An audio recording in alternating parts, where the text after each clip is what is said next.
Meus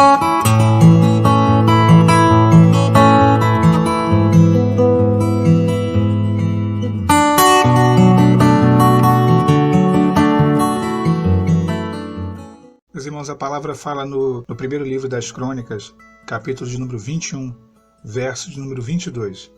E disse Davi a Ornã: dá-me este lugar da ira, para eu edificar nele um altar ao Senhor. Dá-me pelo seu valor, justo, para que cesse esse castigo sobre o meu povo.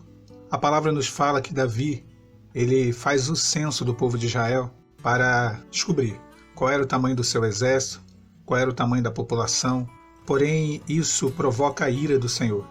Nós vemos o censo como uma prática comum no Antigo Testamento, porém todas as vezes que nós vemos o censo sendo feito, a contagem do povo, da população, do exército, nós vemos que vem através de uma ordem do Senhor. Esse talvez seja o único caso onde o censo ele é realizado sem que haja previamente uma determinação de Deus. E isso provoca a ira do Senhor, ao ponto de que o Senhor ele envia o profeta Gade até Davi, e o profeta vem com a seguinte mensagem do Senhor, dizendo para Davi: olha, eu te castigarei, porém tu escolherás qual tipo de castigo virá sobre você e sobre o povo. E foram 3 propostas colocadas ali diante de Davi. A primeira seriam 3 anos de fome. A segunda seriam 3 meses da espada dos inimigos de Davi, ou seja, os povos atacariam Israel. E a terceira seriam 3 dias, a espada do Senhor, a peste, doenças viriam sobre a terra. Davi ele responde ao profeta dizendo: olha, eu prefiro cair nas mãos do Senhor, porque muitas são as misericórdias do Senhor, do que na mão dos homens. Sendo assim, o castigo escolhido por Davi vem a ser os 3 dias, onde a peste, a espada de Deus, ela vem sobre o povo de Israel. Através dessa peste morrem 70.000 homens. E o Senhor ele diz: basta. E o anjo do Senhor ele cessa de ferir ali o povo. E Deus ele manda que o profeta retorne até Davi. E assim o profeta orienta Davi que ele vá até a eira de Araúna, ou a eira de Ornã, e ali ele ofereça, naquela eira, sacrifícios ao Senhor para que a ira de Deus ela passe. Assim sendo, Davi ele vai até a eira de Araúna, ou Ornã, e quando chega na eira, a palavra nos relata que Ornã ele oferece a Davi a sua propriedade, oferece a Davi os bois, tudo que fosse necessário para realizar o holocausto. E aí é o texto no qual nós lemos. Davi ele diz para Ornã: olha, eu não quero nada de graça, eu quero que seja feito e seja pago um preço justo, para que eu ofereça ao Senhor holocaustos nesse lugar conforme o Senhor determinou. Meus irmãos, quando nós falamos no início, Deus ele se enfurece com a atitude de Davi e assim ele acaba exercendo esse juízo sobre Davi. Nós podemos observar no relato bíblico algumas características acerca da atitude do Senhor. Podemos ver que Deus ele possui um limite, que o Senhor ele possui um limite. A própria palavra diz que não contenderá para sempre o meu espírito com o homem. Ou seja, Deus ele tem um limite para poder suportar o pecado, suportar a injustiça e para parar com os seus avisos e exercer o juízo. Deus nunca exerce juízo sem antes enviar profetas. Em toda a história da Bíblia e do povo de Israel nós vemos isso, que antes de o Senhor exercer o juízo, o Senhor enviava primeiro profetas para alertar, para avisar, para tentar fazer com que o povo ou a pessoa em questão se voltasse dos seus caminhos ruins, se arrependesse, se convertesse de seus caminhos e se voltasse ao Senhor. E quando isso não trazia ali a transformação, a mudança, inevitavelmente o juízo de Deus ele vinha. Nós vemos no livro de Ezequiel, no livro de Jeremias, expressões tais como o cálice da ira de Deus transborda, ou seja, mostrando um limite para que Deus saísse da misericórdia e passasse ali a exercer o juízo. No caso de Davi não foi diferente.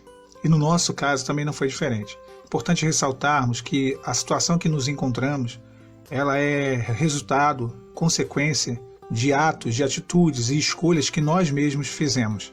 Assim como Davi, ele assentou no seu coração fazer o censo e aquilo desagradou a Deus, nós colocamos muitas coisas em nosso coração, nós fizemos muitas coisas, tomamos muitas decisões sem saber a vontade de Deus. E isso foi provocando a ira do Senhor, a nossa rebelião, a rebeldia, a desobediência, ao ponto de que chegou o momento em que Deus ele permitiu com que viesse o juízo. Ele permitiu com que viesse a espada sobre a nossa casa, sobre a nossa família, sobre o nosso casamento, sobre as nossas vidas. Porém, Davi ele diz uma coisa bem interessante: caia eu na mão do Senhor, mas que eu não caia na mão dos homens, porque muitas são as suas misericórdias. A palavra nos fala no livro de Lamentações que as misericórdias do Senhor elas se renovam a cada manhã, e elas são a causa de não sermos consumidos. Mesmo Deus exercendo o seu juízo, ele continua sendo um Deus longânimo e misericordioso quando nos arrependemos e nos voltamos para ele. Davi, ele mostra que ele não era um homem segundo o coração do Senhor à toa. Ele tinha de fato o entendimento, o discernimento daquilo que ele deveria fazer. E ele alcança do Senhor a direção. Ele vai até a eira de Araúna e ali ele oferece um valor. Ele compra a eira. Araúna, a princípio, vendo aquela situação, vendo o anjo que já se dirigia para Jerusalém, ele tenta oferecer tudo de graça a Davi, mas Davi ele entendera que havia um preço a ser pago. Irmãos, esse texto, essa parte, traz para nós alguns entendimentos. O primeiro que aponta para a figura do Senhor Jesus, que pagaria um preço pelo pecado da humanidade, pelo nosso pecado, e assim fazendo cessar o juízo de morte que haveria sobre nós. Por isso que Davi ali ele oferece um preço a Araúna e ele compra aquela eira. Mas também nós podemos trazer para o contexto da nossa vida e entendemos assim que no deserto da restauração há a necessidade de ser pago um preço. É claro que, como eu falei anteriormente, o maior preço ele já foi pago na cruz do Calvário. Porém, o preço da busca, da oração, da consagração, da santificação há de ser pago. E é interessante que Davi ele diz, olha, eu pagarei um preço justo. O preço que nós pagamos no deserto é um preço justo. Nós olhamos a injustiça, sim, ela existe, mas a injustiça não vem de Deus. A injustiça vem sempre do homem. E quando Davi ali, ele compra aquele terreno, ele oferece holocaustos e a ira do Senhor se aplaca. E o Senhor ele cessa totalmente o juízo sobre o povo de Israel. A ira de Araúna ela é carregada de simbolismo. Ela no passado foi o mesmo lugar ali, no Monte Moriá, onde estava a ira de Araúna, o Jebuseu, onde o Senhor orientou Abraão, que ele levasse seu filho Isaque e oferecesse. A ira de Araúna também é localizada no onde anos depois Salomão construiu o templo. A eira de Araúna era o local onde ele, com a sua família, malhava o trigo, separava, purificava o trigo ali, tirando o joio e o trigo, separando, batendo na eira o trigo, dia e noite. Deus ele realiza uma bênção, ele age com a sua misericórdia, ele faz cessar a sua ira através de um sacrifício que Davi faz, das ofertas oferecidas ao Senhor, ali dentro da casa de Araúna, da propriedade de Araúna, aonde ali estava diariamente a família de Araúna. E aquilo se torna uma bênção que se estende para toda a nação, onde a ira de Deus ela cessa. Nós podemos até questionar a metodologia de Deus, questionar o deserto, e muitos questionam mesmo, mas é no deserto onde nós nos reconciliamos com Ele.